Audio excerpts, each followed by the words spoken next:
টাকা এমন একটা জিনিস যেটা পাওয়ার জন্য মানুষ নিজের জীবনটা উজাড় করে দেয়।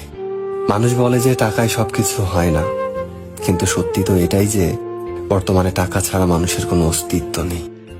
হাসপাতালের অসুস্থ মানুষটা জীবনে বাঁচা মরার সাথে লড়াই করে চলেছে, কিন্তু ডাক্তারের প্রথম কথা হলো যে আগে টাকা জমা করুন, তারপরে চিকিৎসা হবে। স্কুলে পড়লে টাকা, কলেজে শিক্ষা নিতে গেলেও টাকা, আর চাকরিতে সম্মান টাকার কাছে হার মেনে যায়। কোথাও গেলে টাকাটাই সবার আগে দরকার হয়।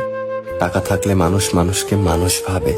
টাকা ছাড়া মানুষটা যতই সৎ সহজ ভালো মানুষ হোক না কেন, সমাজ সে মানুষটাকে অবহেলা করতে শুরু করে। বাস্তবতা তো এটাই যে টাকা শুধু দরকারই হয় না, আজকাল মানুষের সব থেকে বেশি প্রয়োজনীয় জিনিস হয়ে উঠেছে। টাকা আছে সেই ঠিক, সেই সব থেকে সম্মানী ব্যক্তি এবং সম্মানের যোগ্য। আর যার কাছে টাকা নেই, তার সত্যিগুলোকেও খুব সহজে মিথ্যে বানিয়ে দেওয়া যায়।